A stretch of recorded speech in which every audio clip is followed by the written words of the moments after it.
I mean, you're obviously shaking your head. I mean, fourth straight loss. I mean, did you foresee this at all coming out of the All-Star break? It seems like the attitude was so positive. Everything was flowing in the right direction. You guys were so happy about the Russ edition. Did you ever see something like this coming a week later? No, I didn't. And I thought, it would take some time to kind of figure out rotations and figure out how we want to play. But to lose, like I said, 4 in a row, I didn't see that coming. But it's been spots where we play well, and then there's been spots where we haven't played well. And so, did a good job taking care of the ball in the first half. Only having 5 turnovers. And then in his third quarter, we had 7 alone, which allowed him to get back in the game. They was able to push the tempo, get some layups and some easy threes. And so 16 turnovers for 29 points. And we've struggled because we showed tape this morning. When we turn the ball over, we can't get back. Teams are getting dunks and layups against us. And so got to do a better job of taking care of the basketball. And then, we did a good job in that first half attacking the paint. I think we had 32 points in the paint in that first half and only 10 in the second half. So, we shot 43 threes, so I got to go back and look and see if, we was getting to the paint and making the right pass out. But, just the flow, like I said, that third quarter, we just lost the flow and the rhythm of the game. You guys have been in a position like this with a long losing streak, or growing one at least, in January, and you guys got out of that through a bunch of different ways, starting lineup change. Do you think that you can kind of use what worked then as a blueprint to get you guys out of this now, because so many faces are different on the team? Yeah, I mean, we got to work through it, and like I said, if we see the same thing for, a little while, we can fix it, we can win games. And so not everything's all bad, just some things we got to clean up and be better at. And so,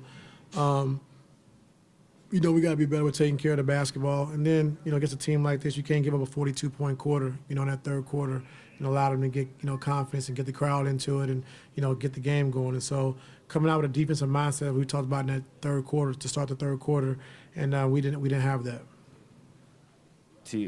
First half, I think Poole had 9 points from 10 shots. Obviously, y'all did a really good job containing him. Then he goes and has 22 in the third alone. What happened that the defense broke down on him specifically? Yeah, some breakdowns, game plan mistakes, and then, like I said, turning the ball over and got out in transition, got some threes and got some easy layups as well.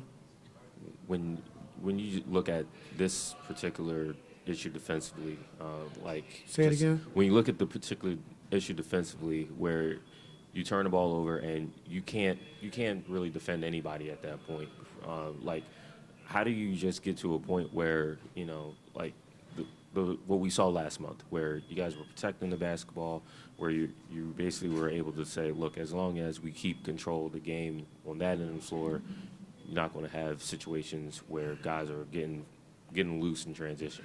Yeah, I mean, just keep showing it, keep talking about it. And like I said, we just can't make the risky passes and the risky plays, the careless turnovers. You're going to have, 10 or 11 turnovers every game because the other team is playing, but we just can't, force turnovers, and we just can't make the risky plays. The margin for error is too slim, so we got to have a better judgment on what passes to make and what not to make. Ty, against Sacramento and Denver, even though you didn't get the result you wanted, you at least liked the aggression, the energy, the life that they played with. Tonight, even when you guys were up 12, it didn't quite feel the same. Do you usually have a good feel on the team. What did you feel was what's going on with this team like right now? I don't know.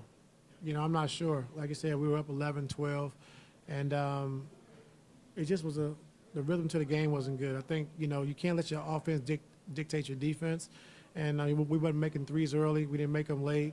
And so, I'm not sure, But when you come to a situation where you're playing against the defending champs, you got to be ready to play. They're not going to give up. They're going to continue to keep playing. And no matter, 11, 12, 15, 20, you got to stay within the game. And so I don't think we did that in that third quarter. And like I said, they made a strong run, and we didn't hit back. Not that this was had anything to do with the impact in the third quarter, the turning point, but what did you think of Golden State's defensive tactic to just pack the paint and just kind of leave Russ out there? Yeah, I mean, he got to the corner. We got him off the top of the floor, and he got some good shots that went in and out. And so they had a good game plan. Like I said, those corner threes that he got, late in the shot clock, I mean, he has to take those shots, when he's in the corner. And so if not, just get to the next action with a dribble handoff or, early in the first half, they had Looney on him. He set a screen for Gordon, who got downhill and got a layup. So just keep working through that and how we want to play when teams do that, And so I got to look at the tape and just kind of find different ways to, try to make sure it works for us offensively. I was just, yeah, maybe you've already covered this, but when that does happen, and it was an exaggerated strategy, maybe you won't face something that extreme with defenses sagging off him that much again. But like, what are the things that he has to do that much better to make up for maybe the shooting? Yeah, just set more screens. I think more flare screens, more pick and rolls, more pin downs if this guy's going to be in the paint. And that's the things that I have to do a better job of working with him. We talked about it, we've shown it, but we really haven't been in a position like this, for Draymond, how smart he is and what he does defensively. And so he did a good job with that. Coach, going back to Jordan Poole, obviously Steph was out tonight, but you've seen the way that he can kind of captivate a crowd. Was there any similarities from what you've seen, especially tonight with Jordan Poole in that third quarter and perhaps what you've seen Steph do throughout the years?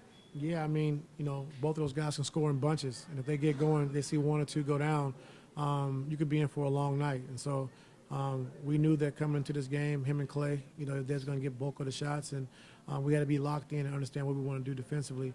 And like I said, he got going in that third quarter. And then once he made a couple, it was kind of hard to put it out. Ty, how do you balance trying to fit all these new pieces, but also making sure this doesn't spiral out of control? Because, I mean, the games just keep getting tougher and tougher. Yeah, I mean, well, the new pieces really, they have to play because, like Marcus is out, Zoo's out, so guys are going to play, and so just trying to find a balance, of what works and what doesn't work. But I think if we do a good job of taking care of the basketball, like I said, taking good shots, I think we'll be fine. And then defensively, just locking in and having, that one-on-one mentality that we're going to guard our man one-on-one and make it tough so we don't have to overhelp and pull in low man.